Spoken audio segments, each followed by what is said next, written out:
저희는 다시 한번 룻기서의 말씀을 가지고 하나님께서 우리에게 베푸신 은혜가 얼마나 큰지를 다시 한번 살펴보기를 원합니다.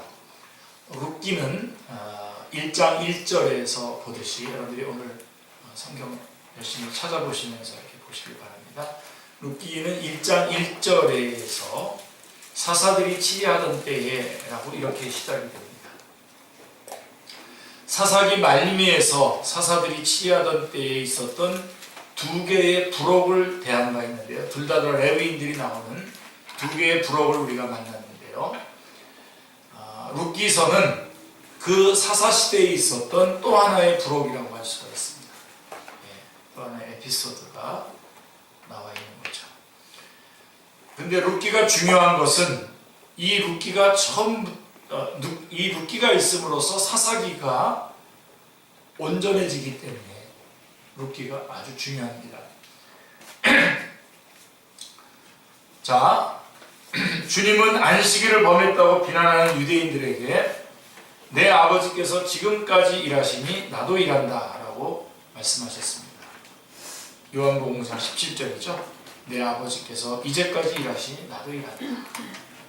성경은 하나님께서 우리를 구원하시기 위해서, 다시 말하면 하나님의 나라를 회복하시기 위해서 어떻게 일해 오셨는가를 계시해 주고 있습니다. 그러므로 성경에는 일관성이 있어요. 그래서 우리 성경이 66권으로 되어 있지만 사실은 한 권에 66과가 있다고 보시면 됩니다. 그래서 성경이 쭉 일관성과 그다음 통일성과 점진성이 있어요. 점점점 계시가 분명하게 드러나는 그런 점진성이 있습니다. 마치 창세기라고 하는 시발력으로부터 시작해서 요한계시록이라고 하는 종착역까지 놓여있는 선로와 같고, 건물에 비한다면 골조 같은 뼈대가 있다는 말씀입니다. 자, 성경은 그래서 나눌 수가 없습니다. 성경은 나눌 수도 없고 떼어놓을 수도 없습니다. 한 권의 책입니다. 자, 이를 가리켜서 사도 바울은 영원부터 만물을 창조하신 하나님 속에 감춰졌던 비밀의 경륜이라고 에베소서 3장 9절은 말씀하고 있습니다. 자, 이것을 증거해 주어야만 뼈대에 있는 신앙이 되어서 견고히 설 수가 있는 것입니다. 그래서 여러분 다시 한번 오늘 여태까지 어떻게 정리했든지 다시 한번 이 성경은 하나의 뼈대로 세워져 있는 한 권의 책으로 되어 있다라고 하는 것을 다시 한번 확인하시길 바랍니다. 그러므로 룻기도 여러분들이 요한복음 5장 39절의 말씀처럼 이 성경이 곧 내게 대하여 증언하는 것이다 라고 말한 것처럼, 예수님께서 말한 것처럼 이 룻기도 바로 이러한 전체 예수 그리스도의 구원, 하나님께서 예수 그리스도를 통해서 이루시는 그 구원 계획의 한 부분이다 라고 하는 것을 절대로 놓치지 않고 룻기서를 보셔야 됩니다. 자, 그러므로 룻기서를 교훈적으로만 접근해서 구속사라고 하는 맥락을 무시하게 되면 사사기와 사무엘 상의 연결고리가 끊어지게 되고 맙니다. 그렇게 한다면 하나님께서 이루어오신 구원 계획을 해체시키는 결과가 되고 맙니다. 자, 룻기에 대한 전통적인 관점은 암흑기였던 사사시대에, 그렇게 암흑기였던 사사시대였지만 그래도 이 룻과 같은 여인이 롯의 효행이 아주 빛나는, 찬란하게 빛을 발하는 그러한 것이다 라고 하는 그런 의미로 항상 사용되었습니다. 그리고 어떤 그런 관점이라든가 롯의 어떤 효행이라든가 아니면은 희생적인 사랑에 초점을 맞추어서 남편도 없는 시어머니를 따라갔단 말이야. 그래서 그런 어떤 그 희생적인 사랑에 초점을 맞춰서 가정의 달의 단골 메뉴로 취급되어 왔습니다. 자, 그렇게 한다면, 만약에 그렇게 본다면 룻기서는 춘향전이나 심청전과 같이 권선징악의 윤리적인 작품은 될지언정 하나님의 계시인 성경은 될 수가 없는 것입니다. 그래서 우리들도 여러분, 우리들도 저도 이 말씀을 요한복음 5장 39절의 말씀의 말씀으로 전할 뿐만 아니라 여러분들도 이 하나님의 말씀을 이러한 관점에서 만족하려고 하지 마셔야 됩니다. 예를 들면 그래 나는 효를 잘해야지, 희생적인 사랑을 해야지 하는 그런 관점으로 그 정도로 소화하고 넘어가려고 하지 않으시기 바랍니다. 사실 그것도 굉장히 쉽지 않은 일입니다. 그죠? 요즘에 효라든가 희생적인 사랑은 참 어렵죠. 근데 사실은 그것보다도 더 중요한 사실을 말씀해주고 있는 것이 룻기서의 말씀입니다. 자, 요한복음 5장 39절의 말씀을 보십시오. 제가 다시 한번 읽어드리겠습니다. 너희가 성경에서 영생을 얻는 줄 생각하고 성경을 연구하거니와 이 성경이 곧 내게 대하여 증언하는 것이니라. 예수님께서 직접 말씀하신 겁니다. 예수님께서 직접 이 성경, 구약 성경을 말하는 거죠. 바로 내게 대하여 증언하는 것이다. 그래서 성경이 이 구약 성경 전체가 예수 그리스도를 증언하는 것이라고 분명하게 예수님께서 증언해 주셨습니다. 자, 그래서 우리는 룻기에서도 예수 그리스도와 그 구속의 역사를 볼 수 있어야 합니다. 아멘입니다. 자, 사사기는 이렇게 끝을 맺고 있습니다. 21장 25절에 보면 그때에 이스라엘에 왕이 없으므로 라고 끝을 맺고 있습니다. 그리고 룻기서는 이새는 다윗을 낳았더라 라고 끝을 맺고 있습니다. 자, 여러분 우리가 얼마나 둔감한가 보십시오. 자, 이새는 다윗을 낳았다 그랬어요. 여러분 그냥 지나가는 거죠 지금. 여러분 다윗은 이새의 맏아들이 아닙니다. 그렇죠? 맏아들이 아닌데도 우리는 다윗이 이새에게서 다윗이 낳았고 그냥 쓱 넘어간다고요. 이새의 맏아들은 엘리압입니다. 그죠? 근데 성경은 다윗은 이새의 맏아들이,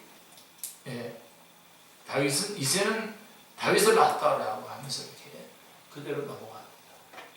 그래서 여러분 이런 것들을 잘 점검해 보셔야 되겠죠.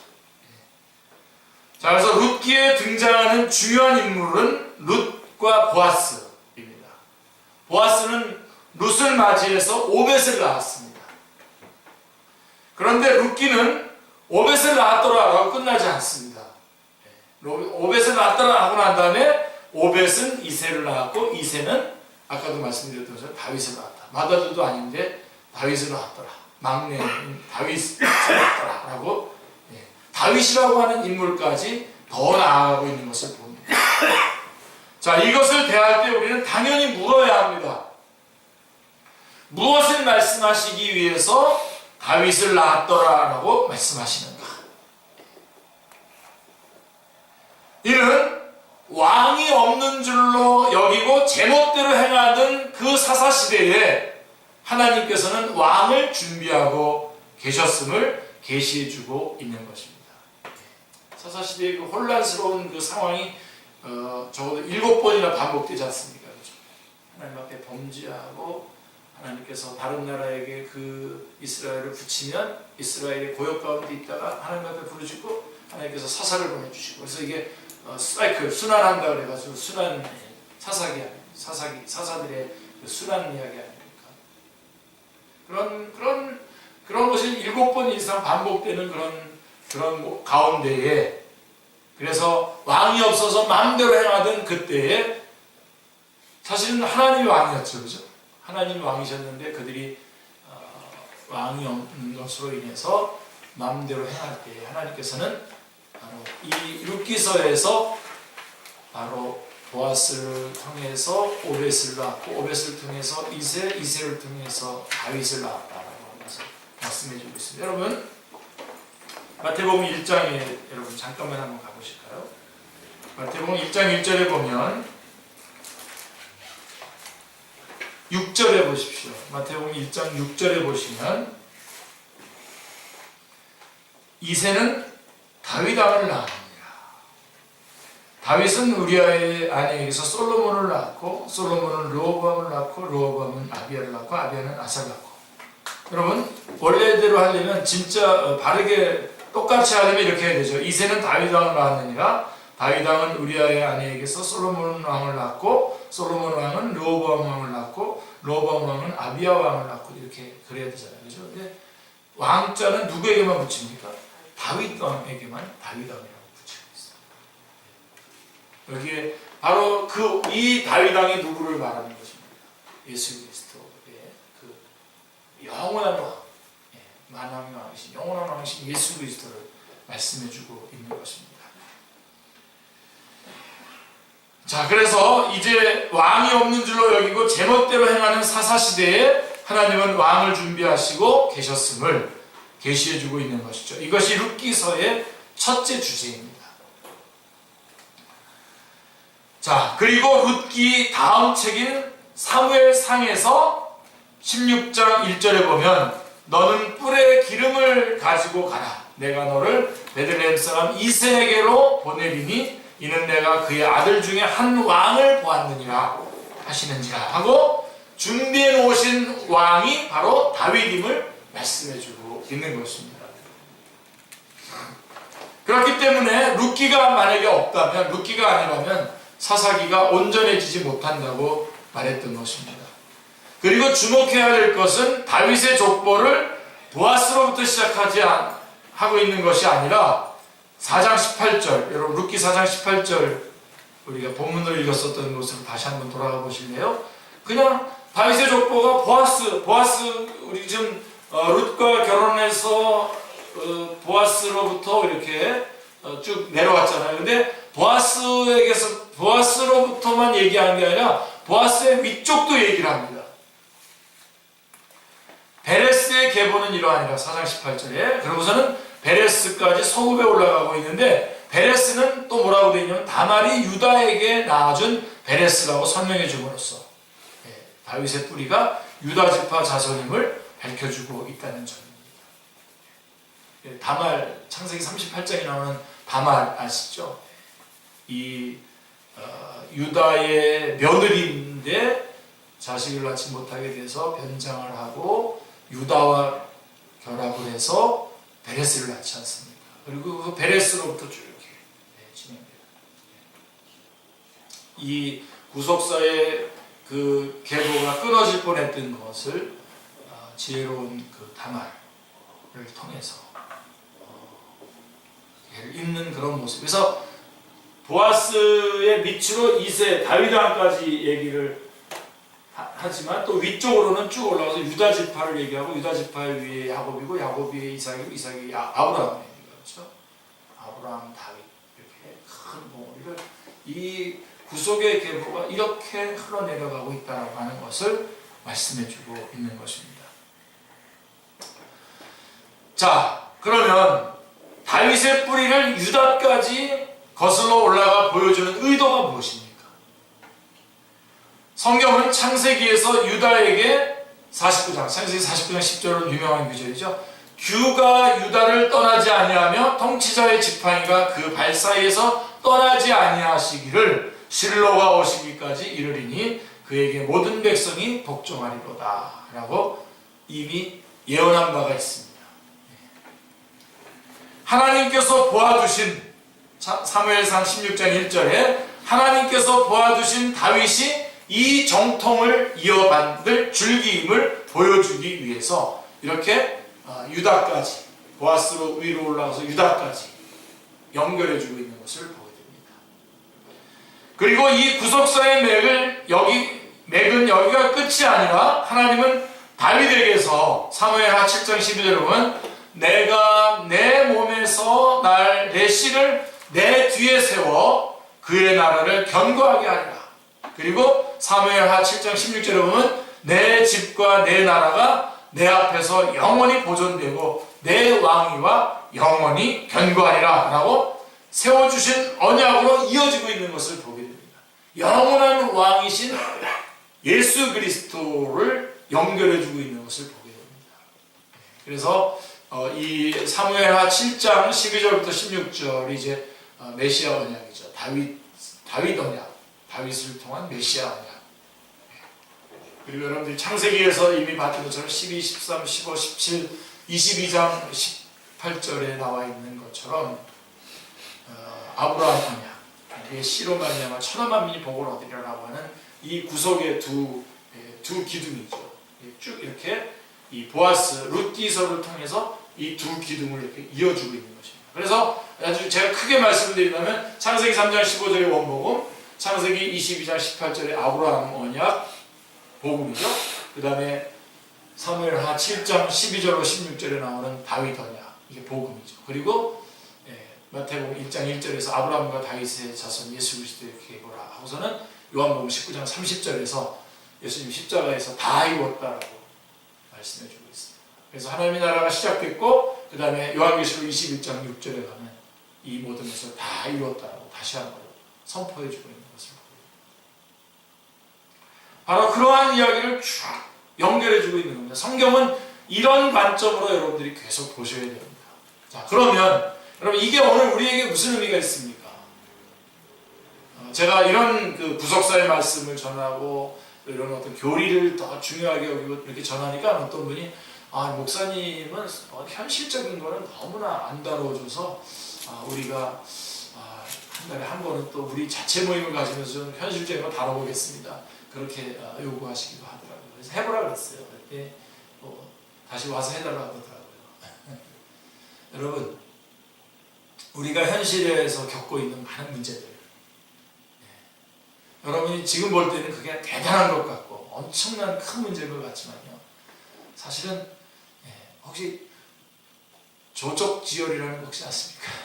세 발의 피라는 말. 이렇게 한문이 나오니까 우리 문근이 형제가 바로 반응이, 하나님께서 우리를 위해서 이루어 놓으신, 우리가 받은 이 구원이 구원되기 위해서 하나님께서 창세기에서, 창세기 3장 15절부터, 아니 에베소에 보면은 창세 전에 이미 우리를 계획하시고 약정하시고 쭉 이끌어, 그런 우리입니다. 다시 말씀드리지만 그런 내가 오늘 이런 일을 겪고 있는 겁니다. 그래서 우리는 이런 일 때문에 하나님 앞에 기도하죠. 하나님 이런 거 도와주세요. 기도할 때 벌써 그 하나님은 어떤 분이십니까? 나를 위해서 벌써 당신의 아들 예수 그리스도를 우리에게 나에게 주신 분입니다. 놓치지 마십시오. 이게 복음이지. 오늘 어떤 무슨 요즘에 또 선거 때고 그러니까 이 땅이나 저 땅 여러분 절대로 거기에 휘말리지 마세요. 그런 것들, 그다음에 여러분에게 어떤 재산상에 좀 도움을 주거나 어떤 손해를 받거나 그런 거에 막 일희일비하고 그게 다가 아닙니다. 그런 것들을 어떤 눈으로 해석해야 되냐? 바로 이런 원복음, 아브라함 언약, 다윗 언약, 이거를 쭉 이어가기 위해서 여러분 다말이라고 하는 사람, 다말이라고 하는 여인의 그런 그 사건들, 그 다음에 오늘 여기 나오는 이 룻기서에 나오는, 여러분 룻기서에 우리가 이 장면을 보면요, 참 굉장히 아주 쓸쓸하고 참 눈물 나는 장면이 있어요. 세 명의 과부가 남편들을 다 잃은 세 명의 과부가 다시 베들레헴 땅으로 돌아오려고 하는 그 과정에서 세 명의 과부가 이야기하는 내용, 그 세 명의 과부. 그래서 우리는 이걸 참 안 됐다, 안타깝다 이렇게 얘기하지만 사실은 그 세 명의 과부 이야기를 보면서 우리는 그 정도 안타까워하고 슬퍼하는 것을 끝나면 안 되고 그 세 명의 과부를 보면서 정말 배를 이을 수 있는 방법이 없구나. 방법은 누군가가 개입해야 되겠구나. 기업 물을 자가 있어야 되겠구나. 이건 사실 우리에게는 그런 일반적인 개념이 아니잖아요. 자, 우리나라 사람들에게 있습니다. 근데 바로 우리가 그래, 우리 인생이 그러다. 우리가 도저히 소망이 없는 자였는데 하나님께서 준비해 놓으신 거예요. 기업 물을 자를 없게 하지 아니하신 하나님. 오늘 제목에 제가 그렇게 해서 기업 물을 자를 없게 하지 아니하신 하나님. 이거 국어 잘하시는 분이 보면은 이거 이렇게 제목을 세워나가는데 성경이 그렇게 얘기해요. 기업 물을 자를 없게 하지 아니하신 하나님. 다 세 명의 과부가 도저히 의미하는 게 뭡니까? 도저히 또 다른 자손이 태어날 수 없다라고 하는 것을 말해주고 있는데, 이들이 베들레헴 땅으로 다시 돌아왔을 때 거기에 하나님께서 기업물을 잘 준비해 놓으시고 계십니다. 이게 복음이죠.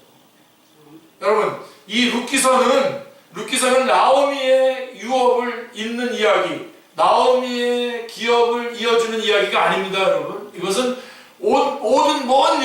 온 인류의 끊어졌던 기업을 하나님께서 이어주신 이야기입니다. 그 시선으로 오늘 내가 겪고 있는 문제들을, 그렇게 그 구속의 역사가 끊어질 수 있는 많은 위기가 있었음에도 불구하고 하나님께서 하나님의 열심히, 이사야서 9장 7절입니까? 하나님의 열심으로 이것을 이루어 놓으셔서 오늘 나를 이런 구속의 자리에 불러내셔서 주님 안에서 예수 믿고 믿음의 생활을 할 수 있도록 인도해 주시고 천국으로 우리를 이끌어가고 있는 거 아닙니까? 그 시선으로 오늘 내가 겪고 있는 일들을 적용하셔야 돼요. 그렇다면 그 어떤 것도 여러분에게 축복되는 겁니다. 병들어 있어도, 내가 지금 잠깐 사업에 실패해 있어도, 또 다른 사람보다 먼저 주님 앞에 죽는다고 하더라도 복된 겁니다. 그렇게 보시고, 저는 무슨 긍정적인 사고방식 이런 얘기하는 거 아니에요. 지금 말씀의 근거에서 얘기하는 거예요. 나 한 사람을 구원하시기 위해서 성자 하나님이 창세전에 계획하시고 2000년 전에 이 땅에 우리 주님 오셔서 십자가에서 물과 피를 다 쏟으셔서 우리의 구원의 법적 근거를 확보해 주시고, 성령님 우리 안에 오셔서 지금도 그 사건이 바로 너를 위한 사건이다라고 하는 것을 분명하게 말해주는 이 소전, 이러한 성삼위 하나님이 관여하시는 나입니다. 아멘. 그런 나입니다. 그래서 이거를 우리가 그래도 못 확정을 하기에 예수님께서 직접 요한복음 10장의 28절 29절 같은 경우는 내 손에서 아무도 뺏어갈 수 없다. 예수님 손에서 못 뺏어가는데 뭐 더 이상 말할 필요가 있습니까? 근데 우리 예수님 또 뭐라고 말하냐면은 내 아버지는 만일보다 크시며 아버지에게서 우리를 빼앗을 자가 없다고 다시 한번 아버지 하나님에 대한 얘기를 말해주면서 우리를 절대로 빼앗기지 않을 것이라고 말씀드렸어요. 그러면서 우리에게 생명을 주려 하고 우리에게 더 풍성히 주려 함이라 라고 말씀하고 있는 것입니다. 우리는 그런 사람입니다. 그리고 여러분, 에베소서 1장식으로 한다면, 요새 우리 수요일날 에베소서 하고 있는데요, 에베소서 1장식으로 한다면 그 어마어마한 그 유업, 그 상속자가 우리 아닙니까? 이 하늘 아버지의 이 모든 것의 상속자가 우리입니다. 그 말씀입니다. 그래서 원복음, 아브라함 언약, 다윗 언약, 예수 그리스도의 십자가로 이것이 이 구속의 역사가 이루어지고, 주님께서는 태초부터 우리를 예정하시고 우리 역사의 현장에서 우리를 불러내시고 우리를 의롭다 하시고 영화롭게 하시는 이러한 엄청난 역사를 우리 가운데 지금 진행하고 있는 중입니다. 우리는 그 안에 정말 고요한 마음으로 그대로 그 안에서 살아가는 겁니다. 아멘입니까? 예. 자, 그리고 이 다윗의 언약은, 자, 누가복음 1장 31절로 33절에도 보시면 성경 한번 찾아보세요. 이 다윗 언약은 누가복음 1장 31절로 33절에 보면요, 보라 내가 잉태하여 아들을 낳으리니 그 이름을 예수라 하라. 그가 큰 자가 되고 지극히 높으신 이의 아들이여 이끌어질 것이요 주 하나님께서 그 조상 다윗의 왕위를 그에게 주시리니 영원히 야곱의 집을 왕으로 다스릴 것이며 그 나라가 무궁하리라 라고 하는 누가복음 1장에서 성취가 됩니다. 아까 저는 마태복음 1장 1절을 말씀드렸는데 누가복음 1장에도 이것을 성취하는 내용이 나옵니다. 그러므로 룻기에 나오는 다윗의 족보가 룻기서 4장 18절로 22절에 나오는 이 룻기에 나오는 다윗의 족보가 예수 그리스도의 족보임을 마태복음 1장 3절로 6절에 예수 그리스도의 족보와 일치함을 보게 되는 것입니다. 룻기는 구속사의 이 연결고리를 이어주고 있는 것입니다. 자, 그래서 우리는 이 영원한 왕을 얘기하는 다윗 언약을 이어주는 이 말씀을 우리 룻기서를 통해서 분명하게 확인할 수 있고요. 또 하나, 이 룻기서의 또 하나의 중요한 주제는 조금 전에 제가 말씀드렸던 것처럼, 조금 여러분들에게 말씀드렸던 것처럼 기업물을 자입니다. 기업물을 자. 짧은 룻기에 12번이나 등장합니다. 기업물을 자라고 하는 말이 12번이나 등장합니다. 기업물을 자란 어떤 사람이 하나님께 받은 기업을 빚으로 인해서 잃게 되었을 때에 그 값을 대신 갚아주고 잃었던 기업을 되찾아 주어야 할 가까운 친족을 말하는 것입니다. 예를 들면 분배받은 땅을 잃었을 때, 자식이 종으로 팔렸을 때, 레위기 25장 25절을 보면 자식이 종으로 팔렸을 때, 그 다음에 대를 이을 자식이 없이 죽었을 때, 이제 계대 결혼을 말하는 거죠. 오늘 이 룻기서에 나오는 말씀이 바로 이 계대 결혼. 죄송합니다. 계대 결혼도 포함되고 그 다음에 그 기업을 잃은 부분들도 같이 포함되는 그런 내용입니다. 자, 기업물을 자의 자격이 있어요. 첫 번째로는 가까운 친척이어야 됩니다. 그리고 자원해야 돼요. 근데 능력이 있어야 돼요. 그것을 물러줄 수 있는 능력. 그러니까 지금 이 나오미네 가족의 그 기업을 잃었던 기업들을 다 다시 확보해 줄 수 있는 그런 능력이 있어요. 확보해 가지고 그쪽에 기업으로 넘겨줘야 됩니다. 그래서 가까운 친척이어야 되고, 그 다음에 자원해야 되고요. 그 다음에 또 하나는 능력이 있어야 됩니다. 룻기서에서는 이 기업물을 자로 보아스가 자원하고 있습니다. 사실은 이 보아스보다도 더 앞선 사람이 하나 있었죠. 혹시 이름 아십니까? 이름이 아무개입니다. 이름이 안 쓰여 있어요. 아무개. 아무개라는 사람이 더 앞서 있었는데 가만히 보니까 이게 손해 날 것 같거든요. 그래서 안 하겠다. 그래서 그 다음에 보아스가 분명하게 확인을 받고 그것을 이어가는 것을 보게 됩니다. 자, 룻기의 줄거리는 베들레헴에 살던 엘리멜렉이 그 땅에 흉년이 들매 아내와 두 아들을 데리고 모압 제왕으로 내려가는 것으로 이야기는 시작이 됩니다. 1장에. 거기서 엘리멜렉과 두 아들이 죽고 과부 시어머니와 그곳에서 얻은 두 과부 며느리만 남게 됩니다. 자, 아까도 말했지만 이 세 과부.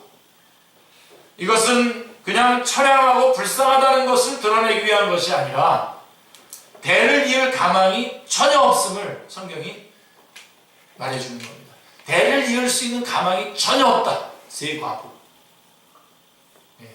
처절하게 표현한 것입니다. 나오미가 그러죠. 야 너희들 나 따라오지 마라. 내가 지금이라도 누구랑 결혼해가지고 애를 낳아서 이렇게 하겠느냐?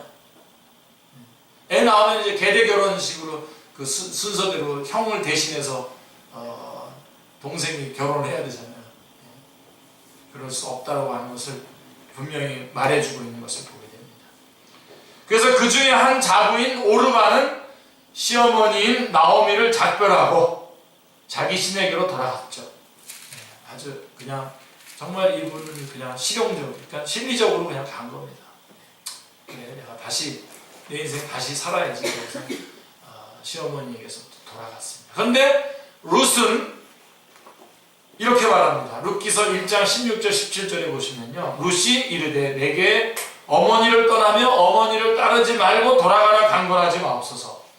어머니께서 가시는 곳에 나도 가고 어머니께서 머무시는 곳에서 나도 머물겠나이다. 어머니의 백성이 나의 백성이 되고 어머니의 하나님이 나의 하나님이 되시리니 어머니께서 죽으시는 곳에서 나도 죽어 거기 묻힐 것이라. 만일 내가 죽는 일 외에 어머니를 떠나면 여호와께서 내게 벌을 내리시고 더 내리시기를 원하나이다 하는지라. 사실 이건 굉장히 감동적인 이야기입니다. 그렇죠? 근데 이렇게 이렇게 감동적으로. 그래서 이 오르반은 자기 자신을 생각하면서 선택을 했어요. 근데 룻은 어머니를 선택한, 어머니의 모습으로, 그 다음에 그 어머니의 하나님을 선택한 거죠. 이걸 갖다 이제 당위의 선택이라고 합니다. 이럴 수 있는 게 없죠, 그죠? 근데 그렇게 선택했고, 결국은 이 룻은 바로 다윗의 증조모가 된다. 그런 엄청난 자리에 올라가게 됐죠. 그래서 이렇게 헤어집니다. 그래서 1장 14절에 보면 룻이 나오미를 붙쫓았더라 했어요. 그를 붙쫓았더라 라고 말씀하고 있습니다. 나오미는 룻을 데리고 고향 베들레헴으로 돌아옵니다. 나오미는 성읍 사람들에게 나를 나오미라 부르지 말고 나를 마라라 부르라. 이는 전능자가 나를 심히 괴롭게 하였습니다. 마라라 쓰라는 뜻이지 않습니까? 내가 풍족하게 나갔더니 여호와께서 내게 비어 돌아오게 하셨느니라 라고 말씀하고 있습니다. 그러면 이 쫓아오고 있는 룻, 자 여러분, 이 쫓아오고 있는 룻에게 어떤 소망이 있습니까? 지금 시어머니 나오미를 쫓아가고 있는 이 룻에게 어떤 소망이 있단 말입니까? 없습니다. 아무 소망도 없습니다. 그 점이 나오미가 자부들에게 이렇게 말했어요. 내 태중에 너희의 남편들 아들들이 아직 있느냐? 하고 말한 데서 드러납니다. 아무 소망이 없는 것입니다. 없었습니다. 그래서 이들에게 유일하게 남은 소망이 뭐냐면 바로 이 기업물자. 그게 바로 룻기서가 말하려고 하는 두 개의 주제 중에 아주 중요한 주제, 기업물자입니다. 자, 첫 번으로 가까운 친족 중에 아무개는 나는 내 기업에 손해가 있을까 하여 나를 위하여 물으지 못하노니 하고 나오미를 모른 체 합니다. 이때 보아스가 기업 물을 자를 자청합니다. 그리하여 룻을 맞이하여 대를 이어줄 아들을 낳게 됩니다. 그러므로 룻기의 요절을 4장 14절이라고 할 수가 있겠죠. 룻기서 펴져 있죠. 여인들이 나오미에게 이르되 찬송할지로다 여호와께서 오늘 내게 기업 물을 자를 얻게 하지 아니하셨다 하고 찬양을 하고 있습니다. 보아스를 찬양하고 있는 게 아닙니다. 그 하나님, 기업 물을 자를 얻게 하지 아니하신 하나님을 찬양하고 있는 것입니다. 여인들은 보아스나 룻을 찬양하고 있는 것이 아닙니다. 여호와 하나님을 찬양하고 있는 것입니다. 왜냐하면 기쁨, 나오미를 잃어버리고 괴로움, 마라가 되어 돌아온 그에게 기업 물을 자가 있게 해주신 것은 자신에게 이쪽에 무슨 그럴 만한 가치가 있어서가 아니었습니다. 전적으로 하나님의 은혜입니다. 하나님께서 준비해 놓으신 하나님의 은혜인 것입니다. 아멘. 여러분, 우리가 지금 누리고 있는 이 모든 것들 전적으로 하나님의 은혜임을 놓치지 마시기 바랍니다. 자, 그래서 우리 한 걸음만 더 나아가서 오늘 말씀을 마무리하기로 원하는데요. 자, 한 걸음만 더 나아가 봅시다. 자, 성경은 나오미의 기업을 회복시켜주는 이야기가 아닙니다. 그렇죠? 인류의 시조가 잃어버렸던 기업을 회복시켜주기 위해서 우리의 기업 물을 자를 얻게 하지 아니하셨다라고 하는 계시를 룻기서를 통해서 주신 것입니다. 자, 이 점을 히브리서 2장은 잘 보여주고 있습니다. 주님은 우리를 형제라 부르시기를 부끄러워하지 아니하셨다고 히브리서 2장 11절은 말씀하고 있습니다. 어떤 처지에 있는 자들을 형제라 부르기를 부끄러워하지 아니하셨습니까? 히브리서 2장 15절의 말씀처럼 또 죽기를 무서워함으로 일생이며 종노릇하는 모든 자, 다시 말하면 죗값에 팔린 자들입니다. 일생에 매여 종노릇하는 모든 자들, 그런 자들이었는데 그런 자들을 형제라 부르기를 부끄러워하지 아니하시고 대신해서 우리의 기업을 물러주셨다라고 하는 것입니다. 체면의 문제가 아니라 책임의 문제였던 것입니다. 그리하여 우리의 가까운 친척이 되어 주시기 위해서 우리와 같은 혈육을 입고 이 땅에 오신 것입니다. 아멘. 그래서 히브리서 2장 17절에 이렇게 말씀합니다. 그러므로 그가 범사의 형제들과 같이 되심이 마땅하도다. 이는 하나님의 일에 자비하고 신실한 대제사장이 되어 백성의 죄를 속량하려 하심이라 말씀하고 있는 것입니다. 속량하려 하심, 이것은 값을 대신 지불해주고 자유케 함을 뜻하는 것입니다. 구속이라는 뜻입니다. redeem이라는 뜻입니다. 영영사전으로 보면 buy again이라는 뜻입니다. 다시 샀다는 겁니다. 원래 하나님의 것이었는데 죄 때문에 떠나간 자들을 다시 살 때에 다시 값을 주고 그를 샀다라고 하는 것입니다.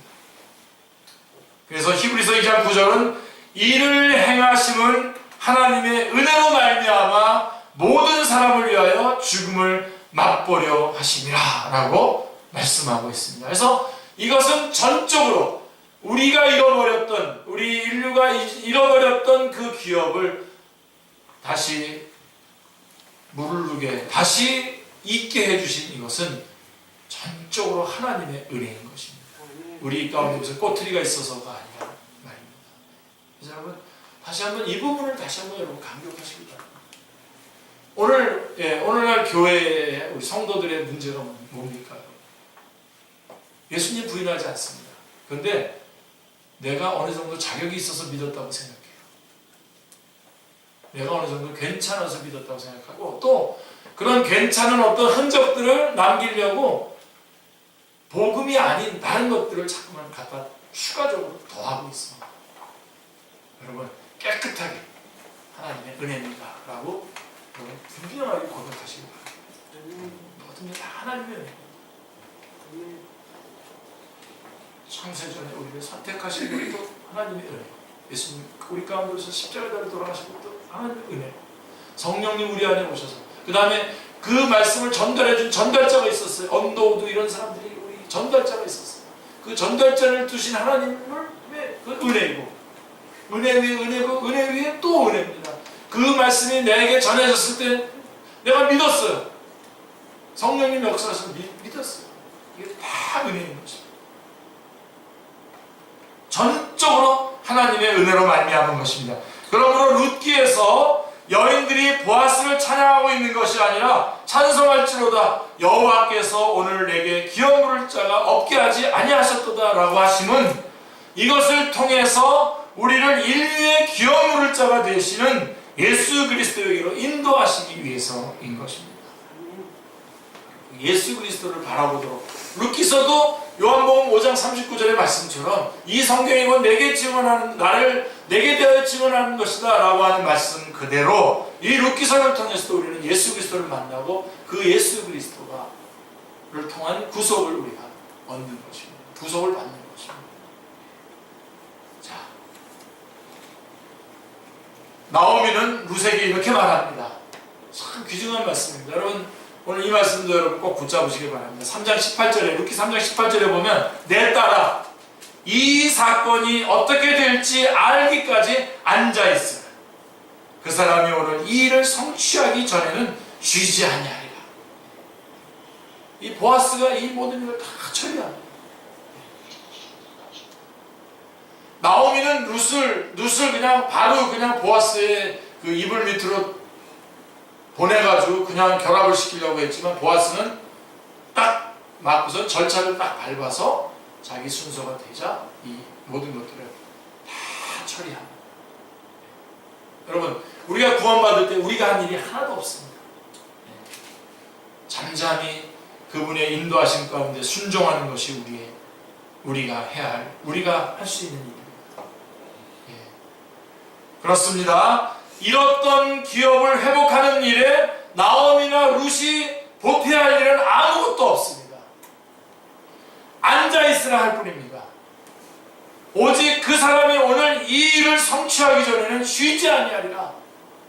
성경은 말씀하고 있는 것입니다. 하나님께서는 구속사역을 성취하시기 전에는 결코 쉬지 아니하십니다. 이사야 6장 9장 6절 7절 이는 전적으로 하나님의 주권적인 사역입니다. 하나님의 절대적인 주권에 의해서 우리를 하나님의 열심으로 이 일을 이루어 가실 것입니다. 여러분 출애굽 당시에도 기억나십니까? 홍해와 앞에는 홍해고 뒤에는 추격해오는 바로의 군대 사이에 끼어서 절망하는 백성들에게 모세는 외쳤습니다. 너희는 두려워하지 말고, 아멘, 두려워하지 말라 했습니다. 너희는 두려워하지 말고 가만히 서서 여호와께서 오늘 너희를 위하여 행하시는 구원을 보라. 아멘. 성경에 두려워하지 말라는 말, 염려하지 말라는 말 누가 쉬었다 그러지 않습니까? 감옥에서 루마니아의 범브라트 목사, 리처드 범브라트 목사님이 현재 366개 쉬었대요. 두려워 말라. 1년이 365일인데 365개만 있어도 되는데 왜 366개냐? 올해가 6년이죠. 29일까지 올해같이 6년에도 하루도 빠짐없이 걱정하지 말고 두려워하지 말라. 두려워하지 말라. 이게 성경이 우리에게 말씀하는 겁니다. 두려워하지 마십시오. 우리가 어떤 존재입니까? 그분이 하신 겁니다. 하나님이 하신 겁니다. 사사시대에 그래서 일을 행하시는 여호와 그것을 만들며 성취하시는 여호와 에레미야 33장 2절의 그 일하심이 그 룻기 1000편에 걸쳐서 나타나고 있습니다. 하나님의 일하심. 사사시대에 여호와의 목전에 악을 행한 저들을 징벌하시기 위해서 흉년으로 치신 일, 하나님의 징계를 순히 받지 아니하고 피해서 모압으로 내려간 엘리멜렉의 가정을 징책하신 일, 또 그들이 부르짖자 자기 백성을 돌보셔서 그들에게 양식을 주신 일, 그들이 떡집 베들레헴으로 돌아왔을 때가 바로 보리추수 때였다는 점, 그리고 룻이 그 이삭을 주우러 나간 그 밭이 우연히 엘리멜렉의 친족인 보아스에게 속한 밭으로 인도하신 일, 그때 마침 보아스가 베들레헴으로부터 돌아와서 이삭을 주는 룻을 만나도록 해주신 일, 그리고 보아스가 기업 물을 자로 자원하도록 해주신 일, 다 하나님이 하신 거예요. 다 하나님이 하신 겁니다. 아멘. 나오미나 룻이 한 일이 하나도 없습니다. 궁극적으로 룻기의 주제는 왕을 준비해 주시는 일입니다. 왕을 준비해 주시는 일과 우리의 기업 물을 자가 없게 하신 일입니다. 룻은 보아스에게 이렇게 간구합니다. 나는 당신의 여정 룻이오니 당신의 옷자락을 펴 당신의 여정을 덮으소서. 이는 당신이 기업 물을 자가 됨이니이다. 룻기 3장 9절은 말씀하고 있습니다. 여러분, 우리도 이렇게 간구해야 되지 않겠습니까? 주님, 당신의 의의 옷자락으로 이 종을 덮어주시옵소서. 주님은 우리의 기업 물을 자가 됨이니이다. 우리에게 왕을 주시고 우리에게 기업 물을 자를 없게 하지 아니하신 하나님을 찬양합니다. 할렐루야. 기도하겠습니다.